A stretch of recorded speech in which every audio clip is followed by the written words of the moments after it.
Welcome back, everybody. I'm your host, Kelly Sparks, aka Red Beard. What? So anyway, here is episode 6. I forgot to number them. I think it's episode 6. Anyway, Bonnie, you calm down. So another episode of Rye-Maggedon 2021. You know the deal. We're gonna go ahead and pour these up. Brandon pre-picked these. You hush. I should have left you outside if you're just going to sit there and whine.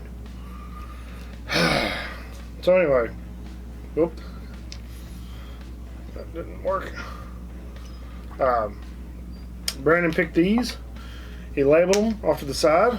Like if you've been following the series, you know how it goes. So we're just going to go ahead and get into it. No dilly-dallying about. Come here. Come here. That one smells really nice. Come here. Quit whining. You were fine. You were asleep with a cat on your couch. You weren't making a peep. And I invite you to come back here and make a video with me. Come here. Come back here and make a video with me. And now you guys sit here and whine. That one smells really good. I'm going to see how it tastes. Heavy caramel. Caramel, toffee. I feel like I know what that's already is, but man, that's really actually really pretty nice, Bonnie. Really pretty nice, Bonnie. She licked me in the mouth. That's really freaking good. And I started backwards, so we're doing Glass C first. I'll tell you all about the mashed potatoes that I made. That was just, oh my God, so good. You hush. A lot more mint on this one. Alright, let's see how it tastes. The second one was really tasty, but if I, just going on my palate alone, I would have to pick Bottle C. I'm not, mind you, this is just, it's an opinion show, guys. It's like I'm not saying that one's better than the other. It's just, is it better to me? Glass number, or bottle B, had more of that minty, like really heavy grain feel to it. And I think it tastes good, and I think in certain cocktails, it would really accommodate and accentuate all the other flavors that are in that cocktail. But as a standalone whiskey, I don't think it's as good as Bottle C. So, let's see how this one goes. Not much nose to it. I don't know. Not really getting a whole lot on the nose on this one.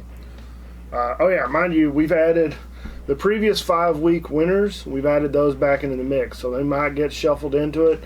Something might be in here. I don't know. He said, "Man, I'm just going to grab it random." I was like, "Do that. Like that's what you should be doing." Well, you got to make sure everyone gets through it. You don't want somebody to just kind of slip by the wayside and not get tested. All right, see how it tastes. Glass number A is probably the most interesting one. It's got this weird coffee note that I'm getting, like dark chocolate and coffee. I don't know if it's better than Bottle C, but I will have to say right now I already know like Glass A or Bottle B. Okay, I don't know what the hell I'm talking about. Bottle B is probably going to be in last, and it still tastes good.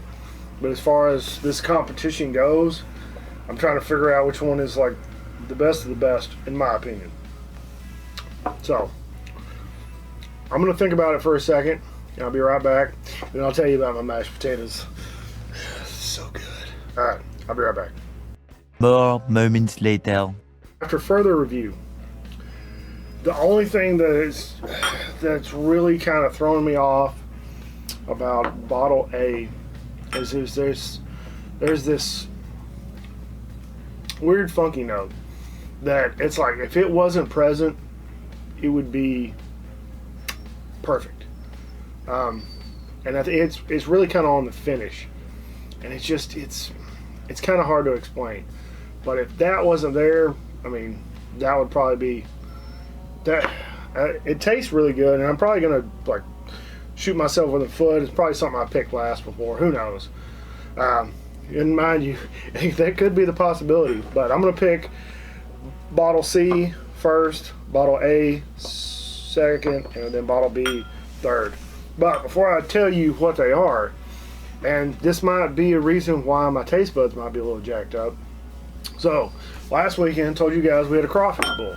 Well, we had a bunch of potatoes and a few crawfish left over.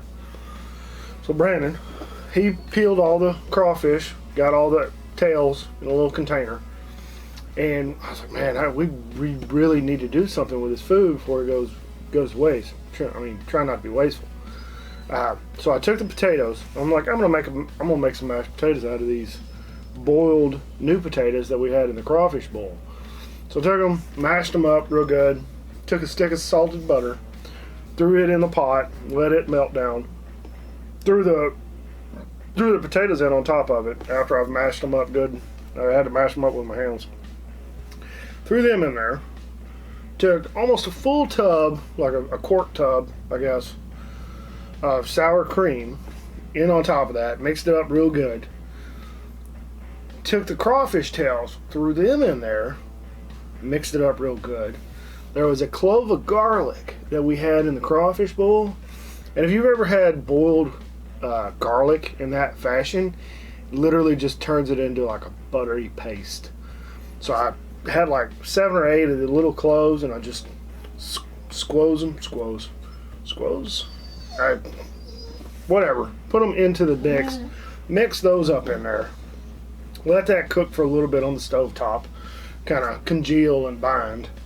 And last night we did some chicken and some steaks on the grill.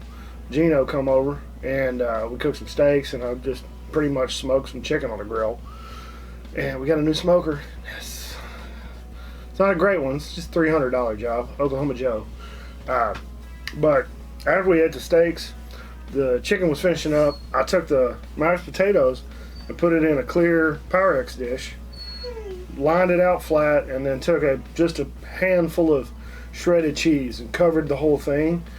The only thing I was missing from the recipe was bacon bits. I almost made some like fresh bacon bits out of the thick sliced bacon we have. Just dice it up real fine and throw it in there. Should have done that, but I was running out of time. Threw the cheese on top, took the Pyrex dish, threw it on the grill, and let it smoke. And I'd say the grill probably average temp was about 300 to 350. Let it sit there and just kind of smoke and bake in that grill for about a half hour, and it was, oh yeah, and I salted heavily. So that's pretty much the directions. Probably one of the tastiest things I've ever created. Yeah, out of leftovers and a smoker. So anyway, what we have here for us today, it was quite delicious. If y'all would like to see me start a cooking channel, comment below. I mean, Brandon and I have discussed our smoking channel. We're going to just do everything. We're going to smoke everything. And that's kind of the name of the channel. Well, kind of. So I'm not going to tell you the name just yet until we get the channel up. But if you want to see us start a smoking channel, cooking channel, let me know. We might just do that. Alright, so in last place, we have bottle number B. It is, oh no, the Buffalo Trace Kosher. Well, you know what? I'm probably going to just leave it in there. I mean, for poops and giggles. It tastes, like I said, it tasted good, but I don't think it had the body and the depth. Shush. You gotta see the look on her face. You're gonna see the look on my face whenever I punch her in the face. Alright, bottle A. We have Cat's Eye. Oh man. That was, I really like that one. whenever I reviewed it. The Cat's Eye Obtainium. It almost got it. It almost got it. And it still might. So it'll stay in there. But in first place for this week's Rye-Maggedon 2021, we have Old Label Knob Creek. I know it's Knob Creek. I can taste it. I can taste it. So, Old Label Knob Creek. So, beats out Cat's Eye Obtainium and the Buffalo Trace Kosher. And there's probably a good reason.